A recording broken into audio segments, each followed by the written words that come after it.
I feel like to be truly authentic on this channel going forward, I really need to be honest about the things that make me who I am. And one of those things is that I'm autistic. I got my diagnosis last year at the age of 23, and it has completely changed my life for the better. I'm so happy that I know now. And I just want to share this story with you guys because I know there's probably a lot of people out there going through the same thing right now. And it really helped me to have people on the internet to look to for a little bit of guidance or just like to feel less alone. So hopefully I can be that for somebody else by sharing just the whole diagnosis process. And honestly, I want to share more like about my life too and what led up to the diagnosis because it took me a long time to get the diagnosis. So yeah, that's what today is gonna be. Hello beautiful people, welcome back to my channel. Thank you so much for tuning into this video. I hope you're doing well today. My name is Liz. Before I get into this video, I just want to make a small little disclaimer. This is just my experience. This is what I went through, the process that I went through to get my formal diagnosis. That's not what everybody's journey is going to look like. And some people might not even seek formal diagnosis, and that's perfectly okay. And they're still perfectly valid in claiming to be autistic. This is not a professional advice video. I am not qualified to give professional advice on mental health or diagnoses or anything. This is just me sharing what I went through in hopes that someone can relate to it and get something out of it. I need a little bit of water. Let's hydrate before diving into this. So before I talk about the actual diagnosis, I feel like I have to give you a little bit of backstory on where I've kind of come from and my journey with mental health. I'm not going to give you my entire life story because that would be too much and take too long and be a little boring, but I do want to hit some key things that I think are like maybe points at which I could have been diagnosed sooner, but I don't really want to go there. You know, I don't regret not being diagnosed sooner, you know, like not that it was my choice, but I don't wish I was diagnosed sooner, I guess is what I was saying. I'm happy with my journey because it made me into the person I am today. I don't know what life would have looked like if I had been diagnosed sooner. Maybe it would have been better, maybe it wouldn't have. And I'm content with my story, and that's why I'm telling it, because I want to share that. So starting at the age of like 5 or 6. That was about when I was becoming self-aware, I would say. And as soon as I was a self-aware person, I was an anxious person. I have had anxiety for as long as I can remember. When I was in like first grade, this would manifest as what I would come to think were panic attacks, but now know were meltdowns. And I was having them like every other day in first grade, going home from school, like going to the nurse's office, going home from school, and they could not figure out what was going on with me. They thought it was just like anxiety. Knowing now what a meltdown is and that was a meltdown, like it just makes so much more sense. But it's like, I didn't have that language as a child. My parents didn't have that language. And unfortunately, neither did the school counselor. So that continued. Things got better and worse at times, you know, life is an eternal cycle, but I eventually went on to be homeschooled for 3rd grade because I was just struggling a lot overall, and I missed being away from home, and I missed kind of making my own rules for the day. And so that was something I really appreciated about homeschooling, was that I could learn in a structure that made sense to me, and I could learn about things that were interesting to me. But at the same time, my home life wasn't that great either, and by the end of the year I was ready to go back. Some people are so annoying. Okay, I think he's gone. So yeah, by the end of the year I was ready to go back to school and be with people my own age a lot more. I just didn't want to be at home all the time anymore. So I went back to school, and I think at some point between the ages of like 6 and 10 maybe, I can't really remember when, I got tested for ADHD, but the test was negative. So that was never on my parents' radar again after that, because it was like, oh, she's not ADHD, we don't have to worry about that. I have feelings about the way that test was done, but I don't really feel like sharing details. So let's just say I think the testing system has improved a lot since I was that age. So moving on to middle school, puberty hit, and that sucked. I became really, really, really depressed. I had bad hormones.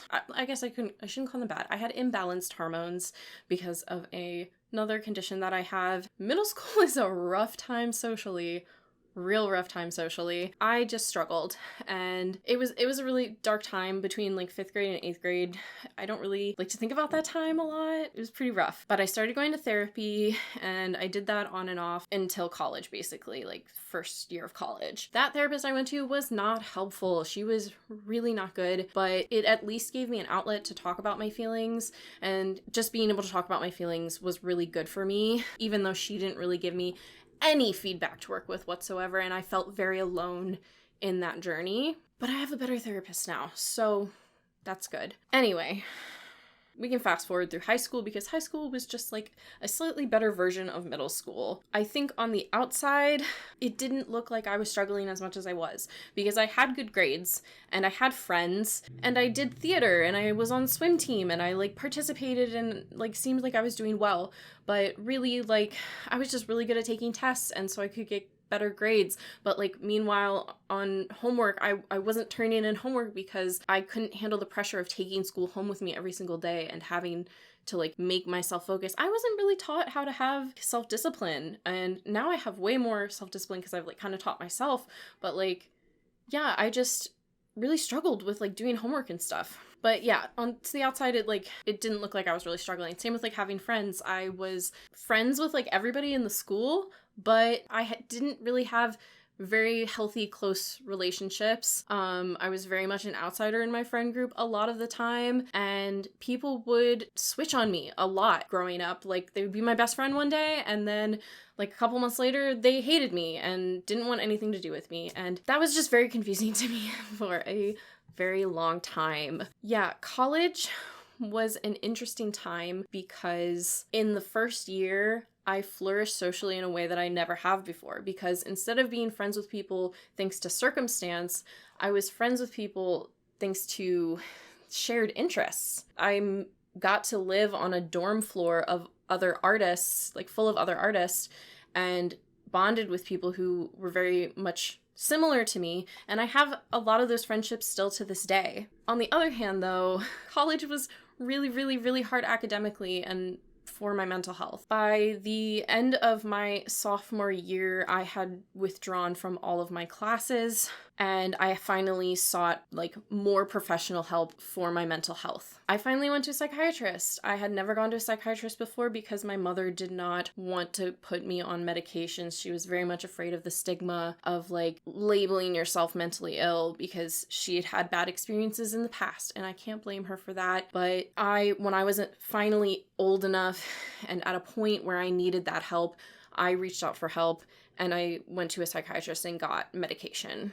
Long story short, they diagnosed me with bipolar thanks to mania that was caused by a medication I was on. At this point now, with the new diagnoses that I have, I'm not confident that diagnosis was accurate. We're kind of in the process of figuring that out now. But they put me on medication for that, and it seemed to help. I felt very stable. I felt very balanced. I went back to school in the fall, and I did a lot better. That was the fall of 2019. And I was doing pretty well in school. I enjoyed my classes. I got a job that I enjoyed. I was pretty social. And I felt like I still struggled here and there, but like I was more stable than I had probably ever been in my life. And then 2020 came and the pandemic hit, and we got sent home from school. I had to move back in with my parents, and that was really challenging. I spent most of the pandemic just healing, trying to heal trauma. Being in online school was very difficult. Being in quarantine was really difficult. Everybody knows what I'm talking about. It was hard. But I started going back to therapy, and I actually ended up dropping out of school. I was miserable in online school, being cooped up in my room, just doing my classes on my computer all day, seeing no people. I could not handle it. And like, I was trying to get a photography degree with no studio space. I couldn't even really go outside anywhere to shoot anything besides like on walks around campus. When I was living, because like I lived with my parents for a while, then I lived on campus for a semester, and then I was like, I can't do this anymore. So I dropped out at the end of 2020 and moved back in with my parents again. That spring, I spent doing more healing, focusing on myself, recovering from all of the burnout that school had caused. And then I got a job that summer. And this is where the autism journey really begins. This job, it was a good job to a certain extent. I don't want to talk bad about this place because I really liked the people there. I liked who I worked with, but I was miserable basically every single day I was there. I would say, that's a lie, I would say I was miserable 80% of the days that I was there, which I think is still too much. It got worse the later I was there because I just couldn't function in that environment. For someone who has autistic struggles, it was just a really, really unhealthy work environment. It was loud. There were like chemical smells from like spray paint and stuff. I was under fluorescent lights all day, and I was standing like all day, and there were dogs. My boss, the company was like on her property, and she had dogs, and they were loud, and they would bark at everyone who would come up the driveway. You get the gist. It was a very unhealthy place for me. Very sensory overload all day constantly, and I started having meltdowns again. This time, I kind of recognized as being something other than panic attacks because I wasn't panicking.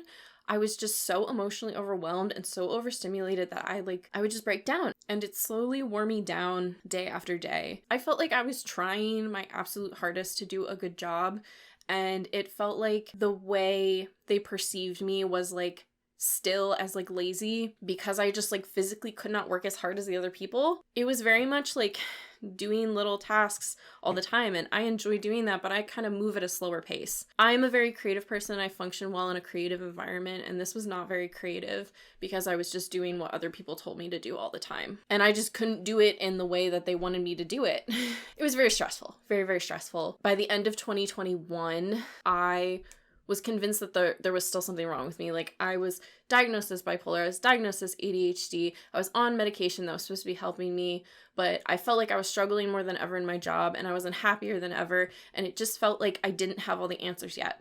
And then it occurred to me. I was already getting ADHD content on TikTok all the time, and then I slowly started getting autism content as well. At the same time, one of my close friends was going through the process of getting their diagnosis, and it was kind of finally occurring to me that like, hey, maybe you're not like just ADHD, maybe you're autistic. And I Googled, what does autism look like in women? And I think the first article that came up was like a Psychology Today article, and I read the bullet points and just started crying because I related to every single thing that was being said, and I just kept doing more and more research, and everything was just making more and more sense, and I spent so much time crying because it's incredible when you've spent your whole life believing like you're just not good at these things that everyone's supposed to be good at. Ooh, I don't want to get emotional, but this is definitely going to be an emotional video. I spent my whole life believing that I was like lazy and I just couldn't do things right because I couldn't do them the way that other people did them, and suddenly I had all the answers why I just felt like I was different. The first thing I did was tons of research. I looked up as many articles as I could. I did research on social media, finding other actually autistic, like hashtag actually autistic people, because that's a hashtag on social media. If you're not aware of that, people will use it to share their autistic experiences. Yeah, I started looking at that hashtag and reading the stories of other people who had gone through similar things to me, and especially the stories of people who had gotten diagnosed late. And I just felt so good to not be alone in all these experiences I've been having. After doing a ton of research on my own and like freaking out internally because this was like a huge identity shift suddenly, I finally became comfortable enough with the idea of sharing what I had figured out with my friend who was already going through the process. And they had a lot of insight to give me. They had a lot of resources to give me. I'm very thankful for the role that they played in this whole process for me. And that was what kickstarted me into getting the formal diagnosis, because they had the connection to an evaluator. So I just reached out to that same person and went through basically the same exact process as they did. Then I quit the job that was bad for me because I knew I could not survive there any longer, knowing that I was an autistic person in a very not autistic friendly environment. I decided I was going to take a month to just like go through the diagnosis process, get my thoughts together. I was lucky I had like a little bit of savings left over from like unemployment during the pandemic that like I could afford to just take a month off and heal and fill myself with like self-love and self-acceptance. Hi, it's Editing Liz. I just wanted to pop in real quick and talk about masking because for some reason I didn't mention it at all in the original recording. But masking was one of the main reasons why I didn't get diagnosed until age 23. And it's a really big reason why a lot of people don't get diagnosed until later in life, especially AFAB people. But yeah, masking is when a neurodivergent person suppresses their neurodivergent characteristics and needs and even sometimes mimics neurotypical behavior in order to be perceived as more neurotypical. This is usually a survival tactic because through many different situations and experiences in our childhood, we've learned that it's not okay for us to have these characteristics and needs, that they're either weird or an inconvenience or a disruption. And so we've learned to push them down and pretend that we don't have them in order for people to perceive us as more neurotypical. It's extremely draining and is a really big cause of autistic burnout. At least it was for me. On the outside, it just seemed like I was doing okay, that I had it together, but on the inside I was really struggling with a lot of things, especially social interaction. Over the last year since I've gotten my diagnosis, I've really learned to unmask and just accept myself for the way that I am. And now I stim openly and I advocate for my needs, especially my sensory needs, which was something I didn't even know I had growing up, but caused a lot of subconscious stress for me. And now I just don't really deal with any of that subconscious stress because I know where it's coming from and how to address the issue and advocate for myself. But yeah, hopefully everyone can get to a place where they can unmask safely and really truly be themselves and advocate for themselves. All right, back to video, Liz. So for me, the formal diagnosis process consisted of, I think it was 5 appointments that were just like interview style appointments. Like I sat with the evaluator like right here on my computer and I basically answered questions about the like autism criteria in the DSM-5, which if you don't know, the DSM-5 is, I believe, the Diagnostic Statistics Manual? Yes, Diagnostic and Statistical Manual of Mental Disorders. This is what all like psychiatrists and like social workers, because the evaluator I saw was like a psychiatric social worker, anyone who's qualified to evaluate for autism uses the DSM-5 and all of the things listed in the DSM-5 to give a formal diagnosis. So that was the process. It was an interview and she basically just asked me questions that related to the criteria and I answered them to the best of my abilities with the knowledge that I had. Because I had been doing so much research on like autism and like traits of autism and like common experiences of autistic people, I had been going through my entire personal history and writing down everything I could think of that related to everything I knew about autism. And I didn't need 5 appointments probably, but I just talked so damn much that it took 5 appointments for me to finish the whole process and get my diagnosis. And this person that I did the evaluation with was so understanding and kind and compassionate and accommodating and like just like everything a mental health professional should be towards neurodivergent people. She validated like all the experiences I was talking about, all the things that traumatized me because I wasn't even aware of my own like sensory needs and things like that. And she just made me feel really seen. And that is exactly what you want from this process because like it is so difficult to put yourself like under this scrutiny.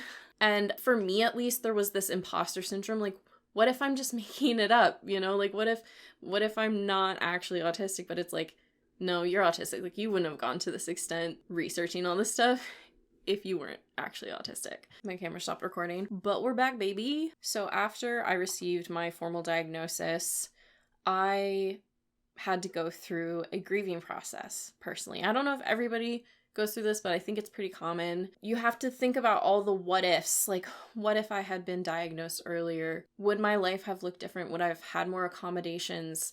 Would I have not struggled so much in school or socially or whatever? Like, would I have struggled more socially if I had that diagnosis? Like, I think representation of autism and as much information as there is about autism out there now, like, I feel like things are improving, but like in the years of me growing up, like there was still so much people misunderstood about it. Like, would I have been treated worse if I had had that diagnosis? It's like, it's hard to think about these things, but like that was what was going through my mind. So I had to go through that process, and now I have fully like come to terms with it. You know, I don't really think I ever had any like anger towards my parents for like not knowing or noticing, because they really just did not have that information or the tools to like notice something like that. And they didn't really get that from any of the school people who may have noticed I was struggling. They didn't, like, any of the school counselors or anything. Like, they didn't even have that information. So it's like, how can my parents have that information?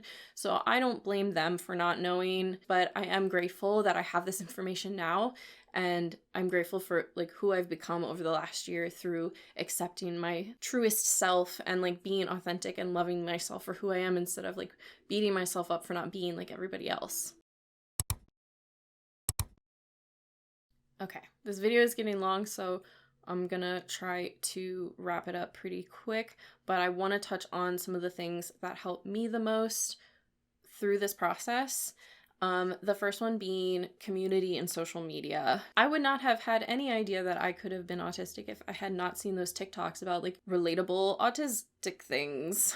I don't know why I said it like that. But yeah, social media was so helpful. I watched tons of YouTube videos of other people who had gone through the diagnosis process or things they've experienced in life related to their autism. I really found a community in those people, and I'm really grateful for my friend who is my like autistic community in real life. They really helped me and supported me through the entire process, and like I would not have had the same experience if I didn't have them by my side. So thanks, Julia, you're a homie. The second thing that helped me the most, I would say, is like just doing analytical research. So like looking up articles and studies and the DSM-5 traits and things and relating them back to my life and doing like deeper analysis on my life and like how these things relate, you know. That just helped me kind of put it all together. The last thing that really helped me the most was talking to a professional that understood and saw me and validated me and made this experience so much easier than it could have been. So yeah, make sure you seek out professionals who are actually going to understand you. There are resources online to help you find people that are actually going to listen to you. Make sure to do some research before you just pick somebody to go to for your diagnosis. Also, just want to put this out there that you really do not need a formal diagnosis to label yourself as autistic. Of course, you can't just like see one TikTok and say, oh, I'm autistic. If you're like me and you did hours and hours and hours of research and you analyzed your entire background and you're like, this really feels like me, I feel so seen in this label, then like use the label. You are autistic. You are valid. Autism evaluations can be so expensive. It is not accessible for everybody, which is so unfortunate and needs to change. But yeah, it's not something that everybody can do. I paid $1,500 for my autism evaluation, and I am so privileged that I had that money, that I could afford to do that, but not everybody can. So if you are self-diagnosed, that is valid. I'm proud of you for figuring that out for yourself. I'm really passionate about sharing my experience as an autistic person in this world because I know how important it was to me to see that representation in social media and stuff and in the mainstream media as well. So I hope that me talking about this gives that to somebody else because it was so helpful to me. If you're interested in following other autistic content creators, Paige Layle is a really good one. I watched a lot of her videos through this process and she just helped me a lot. She talks a lot about autism and yeah, she's just a really great person to follow, and I'd be interested to find other autistic content creators. So if you guys have any recommendations of people to watch, especially YouTube, I don't really use much other social media these days. So if you got YouTubers, that's great. Leave them in the comments below. All right, I think that about wraps it up. Thank you so much for watching this video. I know it was probably a little long, but I just wanted to tell my story and get it out there, and hopefully it was helpful to somebody. So that's it. If you did enjoy it, please like and subscribe. I will probably be making more videos in the future about being an autistic person in this world. So yeah, I'll see you in the next one. Bye.